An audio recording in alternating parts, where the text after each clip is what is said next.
बिस्मिल्लाहिर्रहमानिर्रहीम। अस्सलाम वालेकुम। हमारी आज की वीडियो का उन्वान भी नहायत दिलचस्प है। एक ही घर में एक ही छत के नीचे एक ही माँ बाप की औलाद होते हुए बहन भाइयों का आपस में टसल और एक दूसरे के ख़िलाफ़ हो जाना क्या माने रखता है। अमूमन हमें ऐसी सिचुएशन का सामना घरों में करना पड़ता है।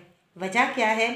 सबसे पहली वजह तो डेफ़िनेटली यही होती है कि जब भी हमारा बड़ा बच्चा इस दुनिया में आता है तो हमें वो बहुत प्यारा होता है, पहला बच्चा होता है, दादी दादा सबकी आंखों का तारा होता है। मगर उसके बाद जब दूसरा बच्चा हमारे साथ हमारे घर में आएगा तो क्या होगा कि पहले वाले बेबी के जहन में कुछ अजीब किस्म के ख्यालात आते हैं। उसको लगता है कि ये तो ज़रूर मेरा दुश्मन है, क्योंकि इसकी वजह से सबसे पहले तो मेरे माँ बाप मुझसे छिन गए। अब जो मेहमान आ रहे हैं वो भी इसी को मिल रहे हैं, इसी को देख रहे हैं, इसी को प्यार कर रहे हैं, बार बार गोद में उठा रहे हैं। आहिस्ता आहिस्ता उसकी फीलिंग्स हर्ट होना शुरू कर देती हैं। कुछ बच्चे ऐसे हैं जो कैथारसिस कर देते हैं, जैसे छोटी छोटी हरकतें कर देना, उसको चुटकी काट देना, थप्पड़ लगा देना, टोपी खींच लेना उसके सर से, इस तरह की हरकतें कर देते हैं। या वालदा की गोद से उठा के गिराने की कोशिश करते हैं, हटाने की कोशिश करते हैं। इस तरह उन बच्चों का किसी हद तक कैथारसिस तो हो जाता है। अब हम आते हैं कि जब ऐसी सिचुएशन ज्यों ज्यों ये बच्चे बड़े होते जाते हैं, बहुत से अमूमन घरानों में तो ऐसा होता है कि भाई और बहन भाई आते हैं तो फिर अटेंशन डाइवर्ट होती जाती है, तो बच्चे भी आहिस्ता आहिस्ता आदी हो जाते हैं। मगर कुछ घराने ऐसे होते हैं जिसमें वाकई अपने हर बच्चे को बहुत प्यार किया जाता है और उसका बहुत ख्याल रखा जाता है। ऐसी सूरत में वो जो बच्चा डिस्टर्ब होता है वो मज़ीद डिस्टर्ब होना शुरू हो जाता है, क्योंकि अब उसके लिए ये बात माने नहीं रख रही होती कि भाई सारे बहन भाई आ गए हैं, अब सारे बहन भाई मिलके रहेंगे, एक ही घर होगा, मिलके खाएंगे, एक ही साथ चलेंगे, एक ही जैसे कपड़े पहनेंगे, एक ही स्कूल में जाएंगे। ये बात उसके लिए मानी नहीं रख रही होती, बल्कि उसके अंदर एक ज़िद जो है वो आहिस्ता आहिस्ता डेवलप हो रही होती है। ऐसी सूरत से हाल से, और ये उस वक्त काफ़ी डेंजरस हो जाती है कि अगर ये बच्चे बहुत बड़े हो जाएं, और वालिदैन डेफिनेटली ये पॉसिबल नहीं है कि वालिदैन हमेशा अपने बच्चों के साथ रहें।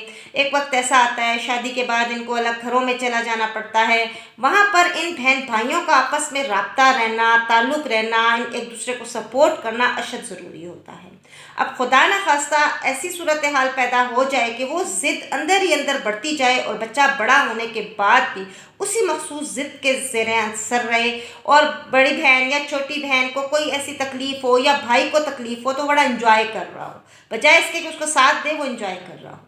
मकसद इस वीडियो का यही है कि शुरू से ही अगर हम अपने बड़े बच्चे के जहन में ये डाल दें कि जो छोटा बच्चा आ रहा है ये आपका साथी है, यानी ये आपके अगेंस्ट कोई हम मार का सर नहीं कर रहे हैं, ये आपका साथी है, हम आपके लिए ला रहे हैं। हम आपके लिए कोई टॉय लाते, ठीक है, हम आपके लिए कोई पेट लेके आते तो वो तो आपसे बातें ना कर सकता, वो आपके साथ खेल ना सकता, आप उसके साथ खेल सकते, और खिलौना भी बेजान होता। तो हमने एक जानदार आपके लिए दोस्त लेके आए हैं और ये आपके साथ ही हमेशा रहेगा। एक तो उसके जहन में ये बात ज़रा क्लियर करना ज़रूरी होती है। लेकिन बिलफर्ज हम देखते हैं कि अगर आहिस्ता आहिस्ता बच्चा बड़ा हो, जैसे चंद बरस में ही, जैसे 6 साल का है, 8 साल का है, और उसके जहन में ज़िद पैदा होती जा रही है, फिर आपने ज़्यादा इम्पोर्टेंस जो है उसी बच्चे को देनी है जो ज़िद ज़्यादा कर रहा है। क्योंकि अगर उस वक्त उसको इग्नोर कर दिया गया और अगर उस वक्त उसकी मर्ज़ी ना देखी गई तो यही बच्चा अपने अंदर बहुत से नफ्सियाती मसाइल का शिकार हो सकता है। अपने उस बच्चे को बड़ा कर दें, यानी जैसे आप ही इस घर के बड़े हो, आप मेरे बाद आपने ही ये पोस्ट संभालनी है। मैं भी, ये बड़ा बेटा भी हो सकता है, ये बड़ी बेटी भी हो सकती है। फिर उसके अंदर ऐसी रिस्पॉन्सिबिलिटीज़ पैदा करने के लिए उसी छोटी बहन के या भाई के कुछ काम उसको हैंड ओवर कर दे, या अगर 3-4 बहन भाई हैं तो उसकी छोटी छोटी जिम्मेदारियां उसको दे दें कि भाई जैसे आपने खुद तो उठना है सुबह, मगर साथ अपने अपने छोटे भाई को भी साथ जगा देना है ताकि आप लोग मिलके स्कूल जा सकें। अब अगर खाने की टेबल पे बैठे हुए हैं तो अगर उसने अपने हाथ में अपनी प्लेट, अपनी चम्मच अपने आगे सेट करनी है तो आप उसको दूसरी प्लेट, चम्मच उसको भी दे दें कि ज़रा जी छोटे भाई के आगे भी रख दें। इस तरह आहिस्ता आहिस्ता एहसास ज़िम्मेवारी पैदा होता जाएगा और बच्चा ये समझेगा कि भाई मैं इस काबिल हूँ कि मैं तो इसके काम कर रहा हूँ, मैं इसके साथ ज़िद क्यों करूँ, ये तो मेरा मोहताज है, मैं क्यों इसके साथ ज़िद करूँ। बिल्कुल इसी तरीके से ड्रेसअप होते हुए बासा औकात बच्चा ज़िद करता है कि भाई मेरा ड्रेस इसके जैसा नहीं होना चाहिए, मेरा सबसे अलग होना चाहिए। ये कोई ऐसी ज़िद नहीं है जिसमें हम बच्चे को फोर्सफुली कहें कि नहीं जी आपने भी उसी की जैसी ड्रेस पहननी है, नहीं जी आपने भी उसी की तरह उसी के स्कूल में जाना है, उसी की बुक्स। आप कभी भी ख्याल रखा करें कि अगर सेंसिटिव बच्चा है तो एक दूसरे की बुक्स उनको ना दें। अगर सेंसिटिव नहीं है और इस बात को इशू नहीं बनाता तो बिल्कुल उनको बुक्स दे दिया करें कि जी ठीक है, बड़े बहन भाई की किताबें छोटा बहन भाई यूज़ कर सकता है। फिर फाइनेंशली भी हमें देखना पड़ता है कि कुछ घर ऐसे होते हैं जहाँ पे अफोर्ड नहीं किया जा सकता इसीलिए।